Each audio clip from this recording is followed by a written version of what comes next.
Maybe you're tired of getting weird looks at retail stores, or you're trying to get the best bang for your buck. Today, I'm going to talk about Fragrancenet and my experience with it.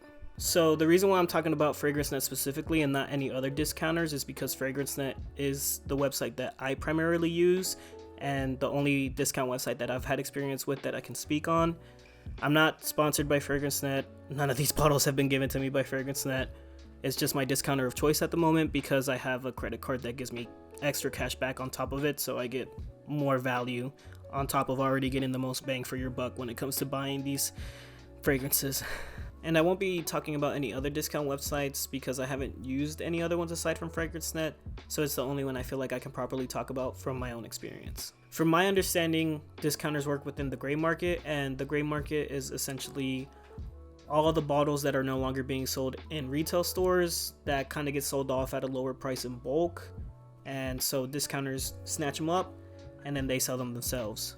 So what are the pros and cons of shopping at full retail versus shopping at discounters? Well, some of the pros I can list out are that you can find bottles that are heavily discounted. I mean, the only reason I have so many bottles, aside from probably an unhealthy addiction, is that I can buy 3 to 4 bottles at discounters versus buying one at full retail. So I kind of justify it that way. You can also find bottles that are no longer sold at retail stores. So if you had a fragrance that really worked for you, but you can't find it at full retail because it's not what's new, then you can probably find it at a discounter unless it's in high demand. And my personal favorite one is that there are no snobby salespeople that make you feel like you're doing something wrong. So if I had to be nitpicky and list out some cons, I would definitely have to say that you're doing a lot more blind buying.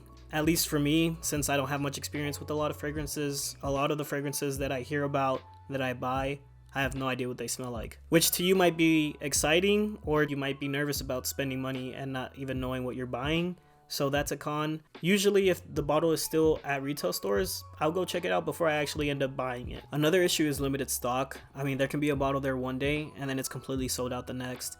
There's also limited stock when it comes to newer fragrances. I mean, people, when they see a new fragrance go on a discounter, they snatch them up quick. I mean, for example, I was looking for Prada Luna Rossa Black and Luna Rossa Ocean, and they were just sold out every time I went to go look on a discount website. I mean, some people have the notifications and they snatch them up right away. So I ended up buying those bottles at full retail. Also, those bottles that are high in demand, like anything that has a rumor that it's going to be discontinued, or even seasonally, like recently, I was like, oh yeah, you could tell it's getting cooler and fall season is approaching because a lot of the fall fragrances are being completely sold out or hard to find. There can also be hit or miss customer service. I've personally had pleasant experiences with Fragrancenet. I haven't had any negative experiences, but I have read online that some people don't hear back from them, or they give them a call and they just never reach anyone. And y'all can stick around and hear a little bit about my experiences with their customer service if you want. Another one, and to be honest, this is me being nitpicky, is waiting for shipping. Though I will say that there can be complications at time with shipping. That's usually with the shipping provider more so than Fragrancenet. I can imagine that people receive broken bottles just because of the way their packages were handled. The only negative experience I've had with shipping is the delay, but I also did order 13 different fragrances, so it's kind of hard to be upset about the delay when it's like, well, I am ordering an insane amount of fragrances at one time. So along just with that shipping component, I haven't had this, but I do know some people receive broken bottles. I'm kind of curious to see whether y'all have had that experience. I wonder how much of it is actually from it being shipped from the warehouse broken versus it being broken in transit. I would imagine it's broken in transit. I wouldn't imagine that they would give you a bottle that's broken, but I'm sure customer service, I mean, like I've said, customer service has been great. I've contacted them twice now and they've been tremendous. So I've bought 7 bottles, 18 minis, and 3 travel sprays. The bottles range from a 1 ounce Versace Eros Flame to a 3 ounce Roca's Man. And the minis include these little spray vials that I've gotten about 2 wears out of them, and these little miniature bottles that are pretty cool that you kind of dap on.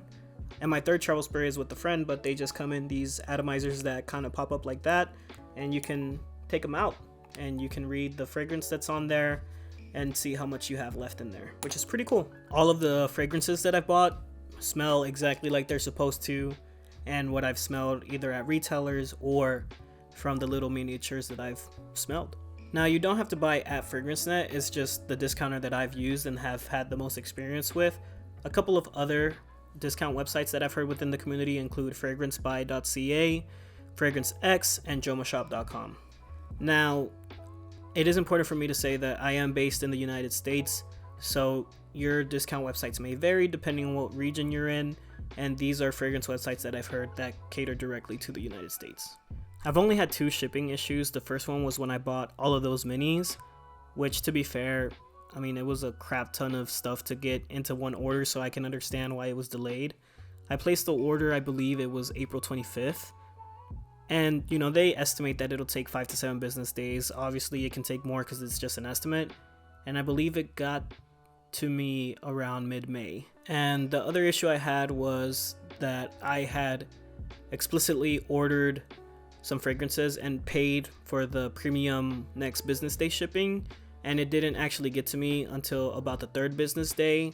I emailed customer service and they refunded me the money for the shipping, so that issue was resolved. I mean, it was an issue I had, but it got resolved by contacting customer service. So like I said, I mean, in my experience, it's better to email them than to try and call them. I've had more success with email than with calling. I've only had 2 issues when it came to the actual fragrances. One of them, I purchased a K Dolce & Gabbana travel spray. I guess they didn't have it in stock when I actually placed the order or when it shipped, because they sent me a follow-up email saying, hey, we actually don't have this bottle in stock, we're just going to refund it to you. And the second time was a 1-ounce Jimmy Choo Man Ice, which I'm also assuming by the time I placed the order or it shipped, they just didn't have the bottle available, which they also just sent me a follow-up email saying, hey, we're actually going to refund you this because we don't have it in stock. Like I said, they were issues, but they got resolved pretty quickly. They're usually pretty proactive about that stuff, and I didn't have to contact customer service. They just did it automatically. So issues with me not getting the bottle, but not actual issues with the legitimacy of Fragrancenet or the bottle being a legit fragrance. So if you're like me when I was at the beginning of my fragrance journey, you might be wondering, how can these people afford to give these fragrances at such discounted prices? And you're skeptical, and I get it. I mean, I've been there. So from my understanding, they get to cut a lot of costs from traditional retail stores where they don't have to hire salespeople or rent a location. They just kind of pay for the warehouse, shipping, inventory, and those costs associated on the back end, and pass those savings on to you. Like I said, this is my experience with Fragrancenet. You should always shop where you're comfortable at. There's a level of comfort, security, and convenience that comes from shopping at full retail, and people might say you're paying a premium, but ultimately you're paying for that peace of mind of knowing exactly what you're getting. So you should never feel bad if you shop at full retail. And on the other hand, I personally also like to get the most bang for my buck, so I shop at discounters because I'm willing to take that risk of shipping delays, getting a broken bottle, getting a faulty bottle, because like I said, I use my credit card, and if I ever run into any issues and customer service can't resolve it, I'll just call my credit card company and let them know what's going on and see what we can do to resolve that. So I personally jump back and forth between retail and discounters, just depending on what I'm looking for and the availability at discounters. I'd love to hear y'all's feedback. Let me know if you shop at full retail for that peace of mind, what discounters to stay away from, or what discounters you've had nothing but pleasant experiences with that I should check out. See y'all in the next video. You want to tell the people about Fragrancenet? Like I said, this is just my experience with Fragrancenet. I'm not trying to shove discounters down your website. You should always shop where you're comfortable at.